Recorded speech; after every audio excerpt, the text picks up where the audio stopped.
Het Oktoberfeest. Dan denk je vast aan dit.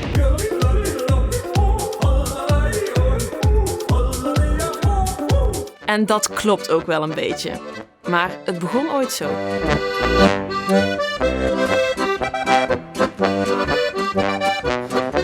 Maar hoe is het Oktoberfeest ontstaan?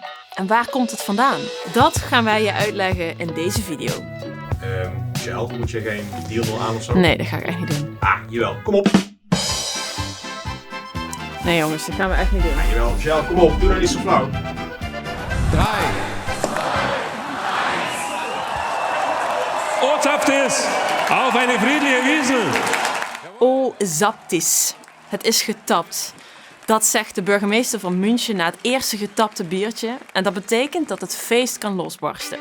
Dierendels, lederhozen, pretzels, worst, zuurkool en liters bier. We gaan zoveel drinken.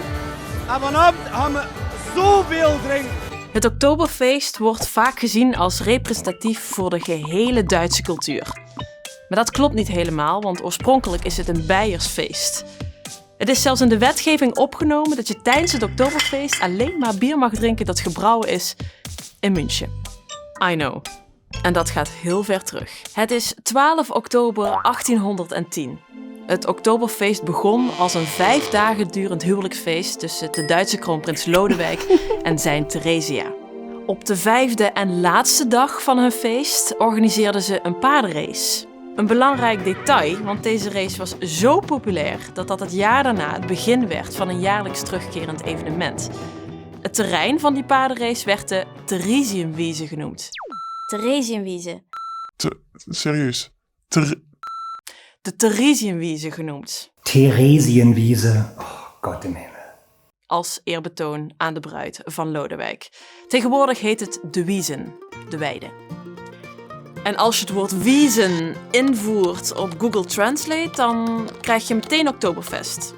De Theresienwiese werd mateloos populair. En naast de paardenrace werd het feest steeds verder uitgebreid.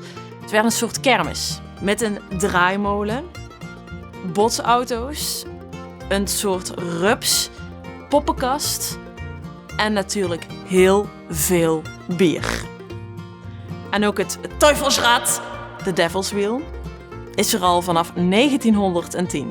Halverwege de 20e eeuw werd de paardenrace geschrapt. Maar niemand had het echt door, want de Wiesen was inmiddels veel meer dan dat. Tegenwoordig praten we over 42 hectare terrein. Dat zijn 63 voetbalvelden. Er zijn 40 biertenten en meer dan 200 kermisattracties. Er is zelfs een ondergrond station. Omzet? Bijna 1,5 miljard euro per jaar. En dat zit hem vooral in het bier. In München komen er jaarlijks meer dan 5 miljoen mensen naar het Oktoberfeest. En er gaat 16 miljoen liter bier doorheen. En als iedereen bier drinkt, en we gaan uit van halve liters, dan drinkt iedere bezoeker iets meer dan 3 liter bier. En dat is niet voor niets. Nee, een liter bier op het Oktoberfest kost nu €12,60. €12,60 keer 16 miljoen is een behoorlijke omzet. Niet alleen in Duitsland wordt het Oktoberfeest gevierd. Ze vieren het ook in Brazilië, in Australië, in India en sinds 2005 ook in Sittard. Sterker nog, Sittard staat in de top 10 van de grootste Oktoberfeesten wereldwijd. En dat begon met 1 circustent en een kermis.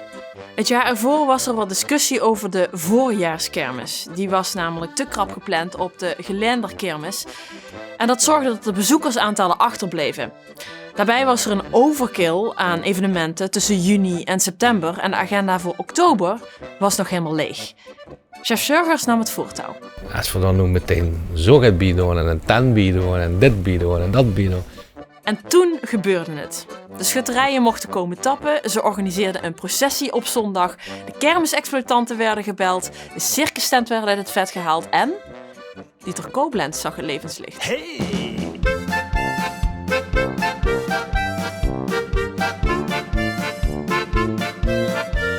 In 2005 waren er nog 40.000 bezoekers.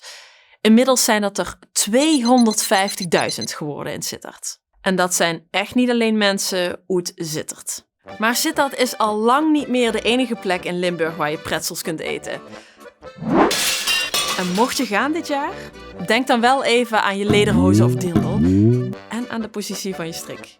Je strik moet altijd zo gebonden worden. Je begint bij de boek, als je rechtsbest eigenlijk dus niet meer te hebben. Als je dus linksbest, dan best je nog te hebben. Voor beste maagd. Ik ben vuist, dus het is maar wat ze wil. En achterbest dus weduwe.